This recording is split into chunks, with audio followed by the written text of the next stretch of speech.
தான் கேட்க போனா. தேர்தல் வந்தாச்சுன்னு எல்லா கட்சிகளும் தேர்தல் பிரச்சாரத்துல பிஸியா இருக்கிற நேரத்துல நாடாளுமன்றத்துல மசோதா ஒன்று தாக்கல் பண்ண தேர்தல் களம் போராட்ட களமா மாறி இருக்கு. திமுக தலைவர்களும் திமுக கூட்டணி கட்சி தலைவர்களும் திமுக நிர்வாகிகளும் கருப்பு கொடி கட்டி கருப்பு சட்டை போட்டு எதிர்ப்பெல்லாம் தெரிவிச்சிட்டு வராங்க.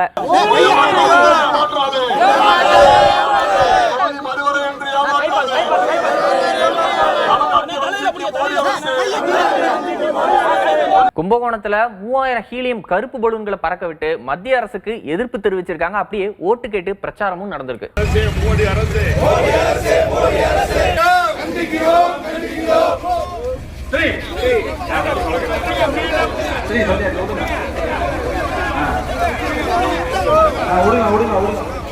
ஆனா அஇஅதிமுக பொதுச் செயலாளர் என்ன சொல்லியிருக்காங்க? திமுகவுக்கு மத்திய அரசு எதிர்த்து சண்டை போடுறதே வாடிக்கையா இருக்குன்னு சொல்லியிருக்காங்க. வாக்குறுதி எண் 442 நம்ப கொடுக்கல. போன முறை திமுக கொடுத்தது. அதுல அரியலூர் தஞ்சாவூர் புதிய அகல ரயில் பாதை திட்டம் முடிக்க மத்திய அரசை வலியுறுத்தும். நீங்க எங்க மத்திய அரசை வலியுறுத்துனீங்க? நீங்க மத்திய அரசு கிட்ட சண்டை போடுறதே தானே உங்களுக்கு வேலையா இருக்கு. மக்கள் பிரச்சனையை கூட நீங்க கொண்டு போக மாட்டீங்க. எல்லா எம்பியும் ஜெயிச்சு வச்சிருக்கீங்க. போய் அங்க உட்கார்ந்துட்டு ஒருத்தர் சண்டை போட்டுக்கிட்டு நீ பெரியவங்களா நான் பெரியவங்களா அப்படின்னு கேட்டுக்கிட்டு நீங்க மக்களுக்கு உள்ளதை எதையும் செய்யல. ராமநாதபுரத்துல திமுக வேட்பாளர் ஜல்லிக்கட்டு காளைகிட்ட எல்லாம் ஓட்டு கேட்டிருக்காரு. ஒவ்வொரு செல்ஃபியும் ஒவ்வொரு ஓட்டா மாறும் போல. சென்னை அம்பத்தூர்ல மறைந்த முதல்வர் ஜெயலலிதாவே பிரச்சாரத்துக்கு கூட்டிட்டு வந்திருக்காங்க. அதாவது அவங்கள மாதிரியே வேடமிட்ட குழந்தை ஓட்டு கேட்டிருக்காங்க. என்னங்க இது, ஓட்டு கேட்டு போறதே திருவிழா மாதிரி கொண்டாடுறாங்க.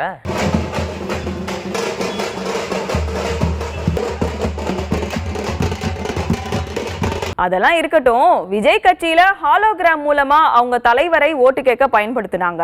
அதிமுக பாமகவுல பாரம்பரிய முறையில தலைவரை பயன்படுத்துறாங்க. கந்தர்வக்கோட்டை தொகுதியில பாஜக வேட்பாளருக்கு பாரம்பரிய நடனமாடி மலர் தூவி வரவேற்பு கொடுத்திருக்காங்க.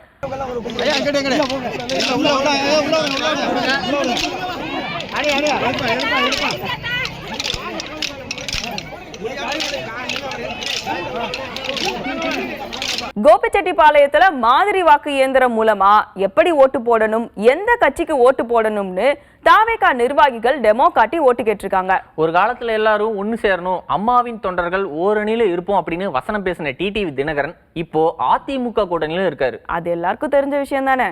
அது எல்லாத்துக்கும் தெரியும் தான். ஆனா இப்ப ஓபிஎஸ் பத்தி டிடிவி தினகரன் பேசின பேச்சு சுத்தி சுத்தி வந்துட்டு இருக்கு. ஏடிஎம்கேல வந்து ஓபிஎஸ் வந்து தனியா பிரிஞ்சு போனதுனால நம்ம ஏற்கனவே வந்து அமமுக அதிமுக ரெண்டுமே இணைஞ்சாதான் பெரிய பக்கபலமா இருக்குன்னு சொல்றாங்க. ஓபிஎஸ் பிரிஞ்சு போனதுனால ஏதாவது வந்து அதுக்கான வாக்கு சதவீதம் குறைவுக்கு வாய்ப்பு இருக்கா? திமுகவுக்கு போனதுக்கு அப்புறம் யாராவது கேள்வி கேட்கறதே தப்பு இல்ல சார். இன்னைக்கு காலையில கூட பேட்டியில வந்து அவர் 200 தொகுதிகளை நாங்க ஜெயிப்போம், தேனி மாவட்டம் வந்து இப்ப வந்து அதிமுக கோட்டை இல்ல ஓட்டை அப்படின்ற மாதிரி சொல்லியிருக்காரு சார். அவர் போய் ஜெயிக்க வைக்க போறாரு. அவரை போன திரும்ப அவரால் ஒண்ணு அவர் ஜெயிக்கிறதே தப்பு, தலை தப்பிடுறது தம்பரான் பண்ணி பல 100 கோடி செலவு. கட்சியை விட்டு போன பிறகு அவர்கள் பேசுவதெல்லாம் நீங்க கேள்வி கேட்கறது தவறு. வீரபாட்டிக்கு போயிட்டு வர. அதாவது வாழ்க்கை ஒரு வட்டம்னு சொல்ல வரீங்க. இருக்கட்டும், டிடிவி தினகரன் பிரச்சாரத்துக்கு போற இடத்துல வித்தியாசமான முறையில வரவேற்பு கொடுத்திருக்காங்க பாத்தீங்களா? மணப்பாறை பக்கம் குதிரை வண்டியில வந்து ஓட்டு கேட்டிருக்காரு அதிமுக வேட்பாளர். அதாவது வாக்காளர்களை ஈர்க்கும் யுத்தியா.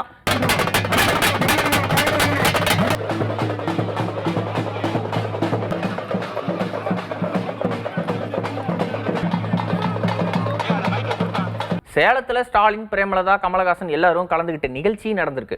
பேரணியும் பொதுக்கூட்டமும் நடந்துச்சு. தொண்டர்களோட உற்சாக நடனமும் இருந்தது.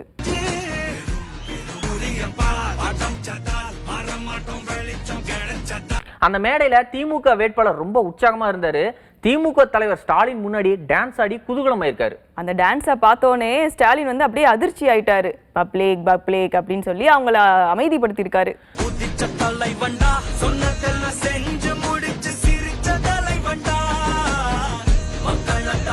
ஒரு ரகசியம் சொல்லிட்டா? அது என்ன அரசியல் ரகசியம்? விருதுநகர் தொகுதியில எம்பி எலெக்ஷன் நடக்கும்போது காங்கிரஸ் கட்சிக்கும் தேமுதிகவுக்கும் கடுமையான போட்டி இருந்துச்சு. இப்ப காங்கிரஸ் கட்சி தேமுதிக 2 பேருமே திமுக கூட்டணியில இருக்காங்க. ஆமா, விருதுநகர் தொகுதியில எம்எல்ஏவுக்கு விஜய் பிரபாகரன் போட்டி போட்டுறாரு. டீ போட்டு பிரச்சாரம் எல்லாம் பண்றாரு. அந்த விஜய் பிரபாகரனுக்கு காங்கிரஸ் கட்சி தொண்டர்கள் ஒத்துழைப்பு இல்ல அப்படின்னு சலசலப்பு வந்திருக்குதான்.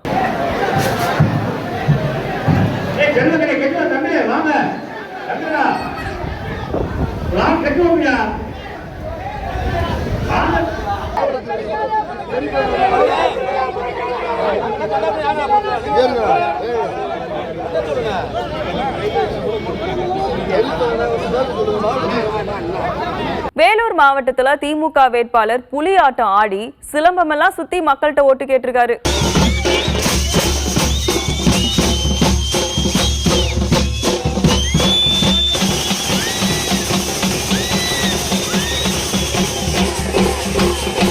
திண்டுக்கல்ல தொடர்ந்து அதிமுக முன்னாள் அமைச்சர் சீனிவாசன் தான் எம்எல்ஏவா ஜெயிச்சிட்டு வராரு. அதுக்கு என்ன, மக்கள் ஓட்டு போடுறாங்க, அவர் ஜெயிக்கிறாரு.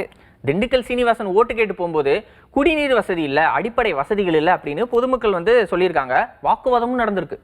ஒவ்வொரு ஊருக்கு ஒரு கட்டுப்பாடு வேணுமா? நீங்க உங்கள்ட்ட பேசுறதுக்கு தான் வந்திருக்கோம். நீங்களா உட்காந்து அப்புறம் விடிய பேசுக்கல. இப்ப நாங்க என்ன செய்யறோமா இல்ல நீங்க பாக்கலாம். அதுக்கு தானே வந்திருக்கீங்கன்னா அதனால கொஞ்சம் அமைதியா இருக்கு, கோச்சிக்காம. அது என்னப்பா பொசுக்குன்னு, நாங்கெல்லாம் எதிர்கட்சி, நீங்க ஆளுங்கட்சி கிட்ட கேளுங்கன்னு சொல்லிட்டு போயிட்டாரு. தண்ணி பிரச்சனை இங்க தலைவிரிச்சாடுது அப்படின்னு இங்க சொல்றாரு. அவரு திமுக காரங்க வந்து ஓட்டு கேட்கறவங்க அதுக்கு என்ன பண்ணாங்க? நாங்க எதிர்கட்சி. திருத்தணியில அதிமுக வேட்பாளருக்கு ஆதரவா நடிகர் கஞ்சா கருப்பு தேர்தல் பிரச்சாரம் பண்ணியிருக்காரு. அப்போ அந்த ரூட்ல திமுக கூட்டணி கட்சிகள் முரசு சின்னத்துக்கு ஓட்டு கேட்டு போயிருக்காங்க. அவர்கிட்டயே ஓட்டு கேட்டாங்களா? அந்த இடத்துல ஓட்டு கேட்டு போயிருக்காங்க. அந்த ரெண்டு தரப்புக்கு இடையில யாரு சத்தமா ஓட்டு கேட்கறது அப்படின்னு பெரிய போட்டியே நடந்திருக்கு.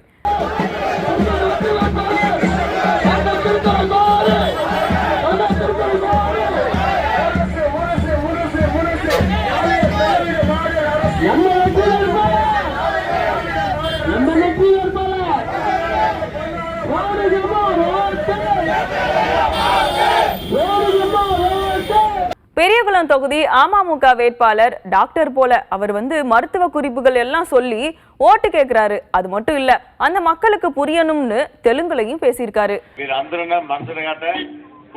ஓட்டு வேண்டாமா? ஓட்டு வச்சுட்டு நம்ம பாய்ச்சிட்டு கொண்ட வச்சுக்க முடிஞ்சு பின்னாட்டத்தில் ஒட்டியுமே அடிக்க முடிஞ்சத தேவிக்கு பின்னாட்டத்தை விட்டு அடிக்க முடிஞ்சத மணிக்கு வேண்டிய திட்டங்களை மணிக்கு நான் வச்சா மணி ஆட்சி திட்டம் முடிஞ்சு. அதனால மிக பாசனகாட்ட குக்கர் ஓட்டு வேண்டுமா? இன்னைக்கு அரசியல் களத்துல தலைவர்கள் என்னவெல்லாம் பஞ்ச் டைலாக் பேசினாங்க, சுவையான சம்பவங்கள் என்னவெல்லாம் நடந்துச்சு அப்படின்னு அடுத்த செக்மெண்ட்ல பார்க்கலாமா? தேர்தல் திருவிழாவின் ஹைலைட் காட்சிகள் அப்படி சொல்லுங்க.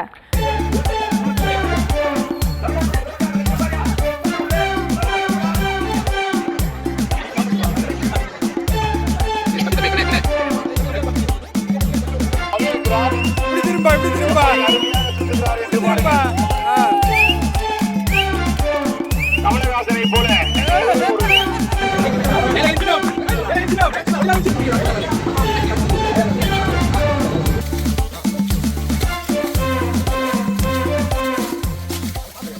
தமிழர்களுடைய ரத்தத்துல சூடு குறைஞ்சிடுச்சு, தெருவில் இறங்கி போராட மாட்டாங்கன்னு நினைக்காதீங்க. மொழிக்காக வீதிகளில் இறங்கினவங்க எங்கள் இனத்துடைய உரிமைக்காக இறங்க மாட்டோமா? தமிழர்களுக்காக போராட யார் இருக்காங்கன்னு நினைச்சாங்க? இந்த முத்துவேல் கருணாநிதி ஸ்டாலின் இருக்கான். இன்றைக்கு இந்த பாராளுமன்றத்தினுடைய தொகுதி வரையறை வேண்டும் என்ற திட்டமிட்டது ஸ்டாலின் அவர்கள் ஒரு அறிவிப்பை வெளியிட்டார். தமிழ்நாட்டில் இந்த பாராளுமன்ற தொகுதி வரைமுறை வருகின்ற பொழுது நம்முடைய எண்ணிக்கை குறையும் என்ற ஒரு தவறான கருத்தை, அவதூறான பிரச்சாரத்தை அவரும் அவருடைய கூட்டணி கட்சியை சேர்ந்த காங்கிரஸ் கட்சி, தோழமை கட்சிகள்லாம் அறிவிப்பு கொடுத்து வீடு வீடா கருப்பு கொடி கட்டுறாங்க சொன்னாரு. நானும் வழி பூரா பார்த்தேன், ஒரு கருப்பு கொடி கூட கண்ணுக்கு தெரியல, ஒரு கருப்பு கொடி கூட. ஏன்னா அவர் பேசுவது பொய். தமிழ்நாட்டில் இருக்கிற எல்லா தொகுதிகளும் நம்ம தொகுதிகள் தான். ஆனால் மற்ற எல்லா தொகுதிகளுக்கும் நம்ம ரெப்ரசன்டேட்டிவ்ஸா எம்எல்ஏக்களா இருப்பாங்க. ஆனால் என்னோட தொகுதிக்கு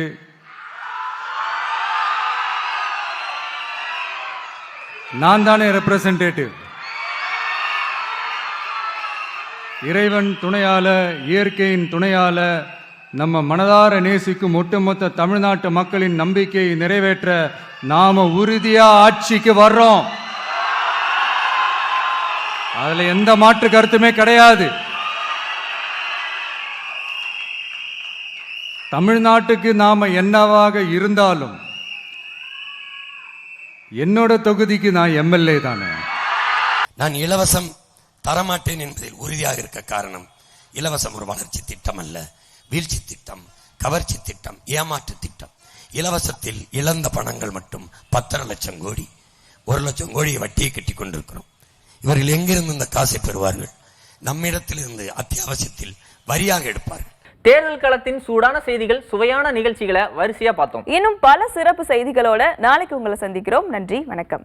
அரசியல் இதுதானா, நடப்பது சரிதானா, கேள்விதான் கேட்க போனா